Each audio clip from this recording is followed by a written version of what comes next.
Hello, I'm Mark McCulley, and welcome to another day of our journey through Advent. And today is K is for kindness.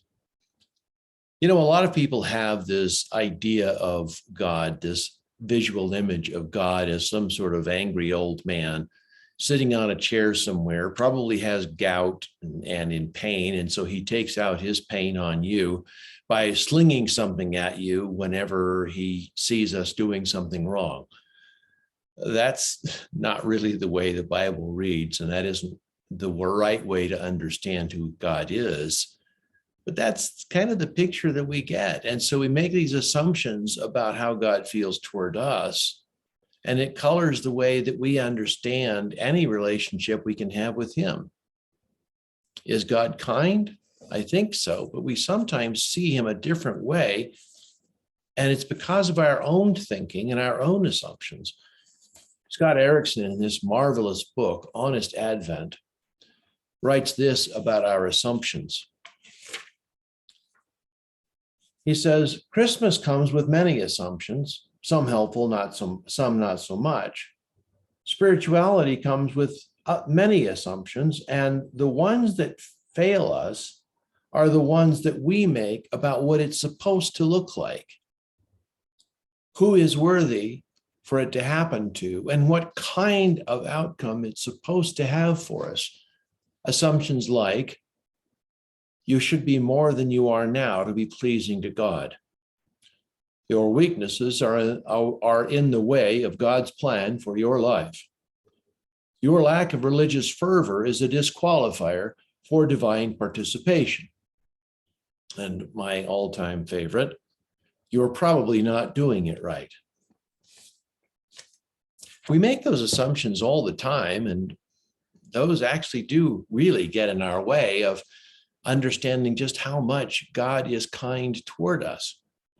As I look in the Christmas story, as I read the stories of Zechariah and his wife Elizabeth, and Mary and Joseph and all the other people involved, I see God's kindness toward them leaking out in many ways. Yes, they were being challenged, but they were being blessed also. Zechariah, when he was protesting to the angel Gabriel that he and his wife were both old, was stating fact, but perhaps his protest came not so much from the statement of biological fact, but from perhaps he had just stopped believing that God would answer their prayer for a son. And maybe he didn't think he deserved it. Elizabeth and Mary are both fine, wonderful people, but nothing is said about them being paragons of virtue or having deserved this blessing of each of them having a baby in miraculous circumstances because they had somehow earned it by being paragons of virtue. Joseph is a builder, just an ordinary guy. But of course, God is kind toward Mary in giving her a man who will be faithful toward her and with her during this amazing and frightening journey that they were on. God's kindness leaks out to us in many ways today as well. It might show up as somebody giving you a cut in line at the busy grocery store or the post office at this time of year.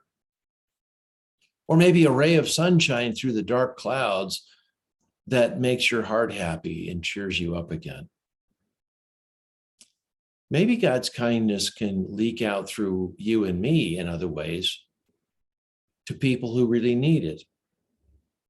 There are 1,000 other circumstances in life in which God's kindness can be shown to us, and that we can see it being shown to those around us. So we really should stop worrying about whether or not we've done enough or are good enough or somehow have qualified for or are finally doing it right so that God can be kind to us. He already is. And maybe we can be kind to others, perhaps those who need it the most.